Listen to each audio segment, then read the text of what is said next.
그동안 말도 많았고 탈도 많았던 국민의힘 새 원내대표에 TK 삼선 추경호 의원이 당선됐습니다.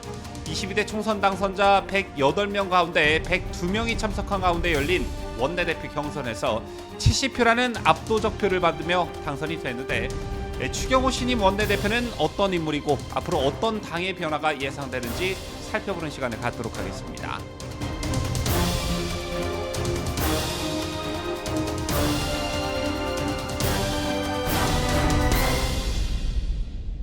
시청자 여러분 안녕하십니까? 뉴스데일리 베스트 민앵커입니다. 자, 왜 하필 대통령 취임 2주년 기자회견 날에 여당의 원내대표 선거가 열렸는지 참 아쉬운 대목이지만 어쨌든 오늘 국회에서는 국민의힘 원내대표 경선이 치러졌습니다. 현역 국회의원들을 대상으로 한 게 아니라 22대 총선 당선자 108명이 그 대상이었고, 오늘 투표장에는 102명이 투표에 참석했다고 하고요. 102명이 참석한 가운데 열린 원내대표 경선에서 추경호 의원이 70표란 압도적 표를 받으며 당선됐습니다. 경쟁 후보였던 사선의 이종배 의원은 21표, 3선의 송석준 의원은 11표를 받았습니다. 윤석열 정부 출범 이후 권성동, 주호영, 윤재욱 원내대표에 이은 네 번째 원내사령탑에 추경호 의원이 이름을 올린 것인데요. 우선 추경호 의원은 아시다시피 TK 출신으로 이번 총선에서 당선에 성공하면서 3선 의원 고지에 올랐습니다. 추경호 하면 여러분들 경제통이라는 말이 가장 먼저 떠오르실 텐데, 그도 그럴 것이 이명박, 박근혜 그리고 현재 윤석열 정권에서 모두 경제 관련 직책을 맡은 바 있습니다. 1996년 공직입문 13년 만에 서기관으로 승진해 재정경제원 종합정책국에서 근무하다가 1998년 제15대 대통령직 인수위원회에 파견되었고, 인수위 파견 인사들이 의례 그렇듯 청와대에 입성하게 됩니다. 잠시 경제수석비서관실에서 일하다가 정책기획수석실로 자리를 옮겼고, 1년이라는 비교적 짧은 시간 동안 근무하다가 1999년 세계은행에 파견되어 잠시 공백기가 있었고요.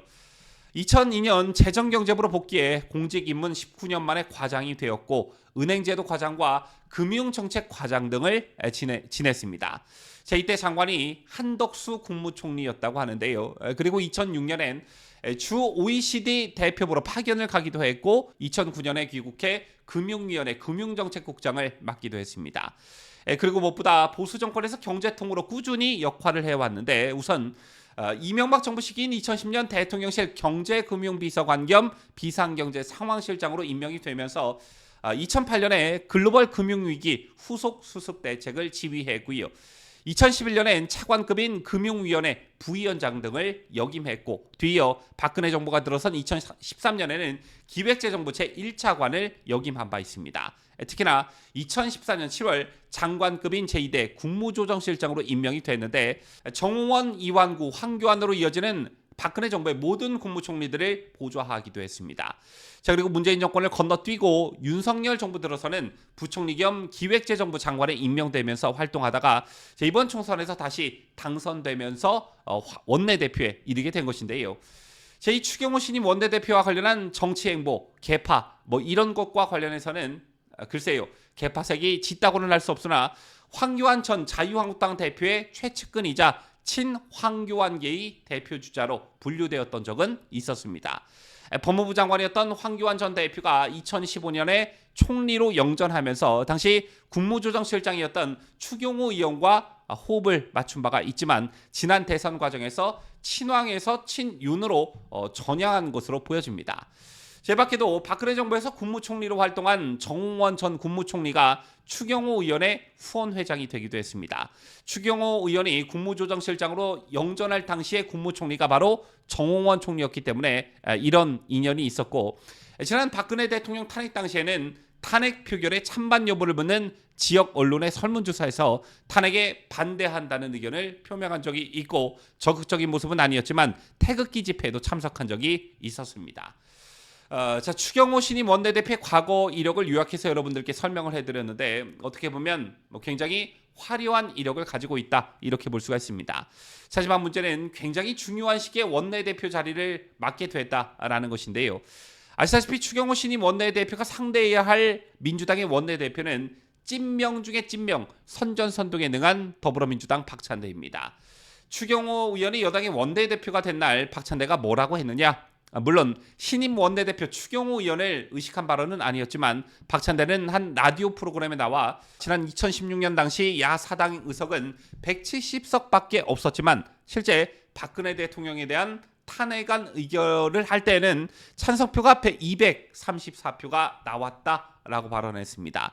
자, 그러면서 박찬대는 국민의힘 의원들이 과연 언제까지 대통령실의 눈치만을 볼 것이라 생각하느냐라고 사실상 윤석열 대통령을 겁박했는데요. 자, 바로 여기에 추경호 신임 원내대표의 역할이 있다라고 봅니다. 자, 물론 원내대표라는 자리가 당대표만큼 중요한 자리는 아니지만 의원들을 대표하는 자리임에는 틀림없고 입법 과정을 포함한 의원들의 국회 활동에 있어서 중추적인 역할을 하는 자리가 바로 원내대표 자리입니다. 당장 22대 국회가 시작이 되면 민주당을 포함한 야당이 최상병 특검, 김건희 여사 특검을 밀어붙일 태세인데 이때 국민의힘 의원들의 단일 대우를 형성하고 이탈자가 없게 하는 일 또한 추경호 신임 원내대표에게 주어진 책임이라 할 수 있습니다. 자, 아시다시피 더불어민주당과 더불어민주연합은 지난 총선에서 각 161석과 14석을 확보해 도합 175석을 가져갔으나 양당 흡수 합당을 통해 4명은 소속 정당에 남아 민주당은 171석을 달성했고 여기에 조국혁신당과 이준석의 개혁신당까지 합친다면 그 숫자는 190석이 넘어가게 됩니다. 자, 반면 국민의힘은 지역구 90석과 비례의석 18석을 합해 108석을 확보하는 것에 그쳤죠. 자, 물론 더불어민주당의 압승이었지만 따라서 매우 힘든 22대 국회가 될 것으로 보였으나 국민의힘이 가진 108석은 교묘한 숫자이기도 합니다. 우리가 흔히 말하는 개헌저지선, 대통령 탄핵저지선에 아슬아슬하게 걸쳐 있다는 것인데 바로 이 점을 더불어민주당이 호시탐탐 노릴 것이고 그렇기 때문에 오늘 박찬대가 이관계 일환으로 박근혜 대통령 탄핵 때 찬성표가 234표 나왔다. 국민의힘 의원들이 과연 언제까지 대통령실의 눈치만을 볼 것이라 생각하느냐 이렇게 말한 것일 겁니다. 자, 그렇기 때문에 더더욱이 108명의 여당 의원들이 절대 민주당이 해집고 들어올 수 없는 단일 대우를 형성하는 것이 무엇보다 중요한 것인데요. 하지만 최근 원내대표 선출 과정을 놓고 동료 의원이 하지도 않은 말을 방송에 나와 떠들거나 또 이걸 전화통화 녹취록을 공개하는 일까지 있었습니다.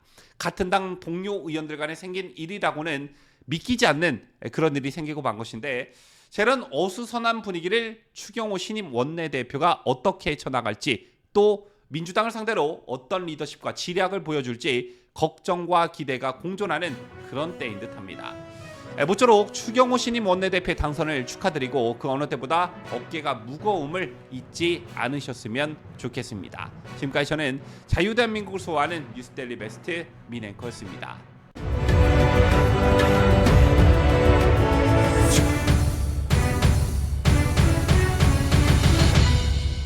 함께해요. 뉴스데일리 베스트.